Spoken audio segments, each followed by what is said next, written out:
Welcome back.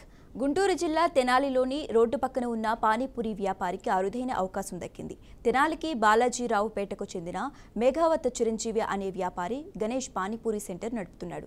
కాగా మేఘావత్ చిరంజీవికి న్యూఢిల్లీలో ఈ నెల 15న నిర్వహించనున్న స్వతంత్ర వేడుకల్లో పాల్గొనాలని రాష్ట్రపతి ద్రౌపది ముర్ము నుంచి ఆహ్వానం అందింది.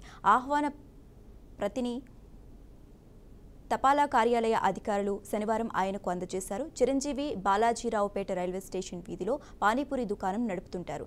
వ్యాపార వృద్ధికి జాతీయ పట్టణ జీవనోపాధి మిషన్ కింద తెనాలి పురపాలక పట్టణ పేదరిక నిర్మూలన విభాగం 2021లో 10,000, 2022లో 20,000, 2023లో 50,000 చొప్పున రుణాలిచ్చింది. బకాయిలను సకాలంలో చెల్లించడంతో పాటు డిజిటల్ రూపంలో నగదు లావాదేవీలు నిర్వహించినందుకు ప్రోత్సాహంగా ఈ ఆహ్వానం అందినట్లు అధికారులు చెప్పారు. ఈ సందర్భంగా చిరంజీవి మాట్లాడుతూ మోప్మా సహకారం వల్ల అధిక వడ్డీలకు అప్పులు తీసుకోవాల్సిన అవసరం తప్పిందన్నారు.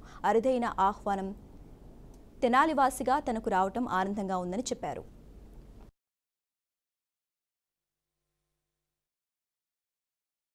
తెనాలి బాలాజీరావుపేటలో చిన్న పానీపూరి బండి నడుపుకుంటూ ఉంటాను. నా పేరు మేఘావత్ చిరంజీవి.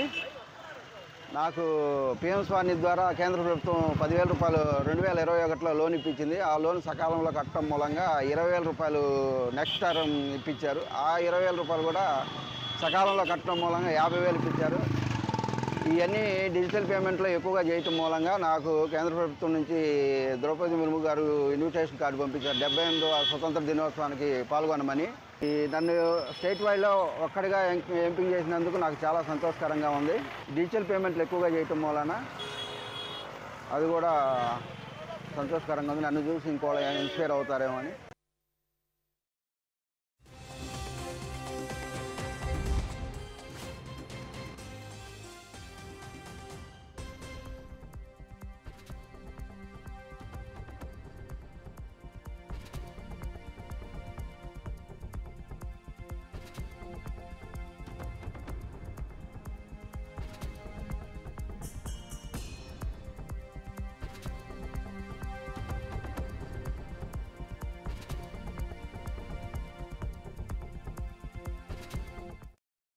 గుంటూరు జిల్లా తెనాలిలోని రోడ్డు పక్కన ఉన్న పానీపూరి వ్యాపారికి అరుదైన అవకాశం దక్కింది. తెనాలికి బాలాజీరావుపేటకు చెందిన మేఘావత్ చిరంజీవి అనే వ్యాపారి గణేష్ పానీపూరి సెంటర్ నడుపుతున్నాడు. కాగా మేఘావత్ చిరంజీవికి న్యూఢిల్లీలో ఈ నెల 15న నిర్వహించనున్న స్వతంత్ర వేడుకల్లో పాల్గొనాలని రాష్ట్రపతి ద్రౌపది ముర్ము నుంచి ఆహ్వానం అందింది.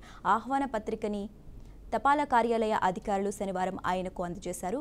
చిరంజీవి బాలాజీరావుపేట రైల్వే స్టేషన్ వీధిలో పానీపూరి దుకాణం నడుపుతుంటారు.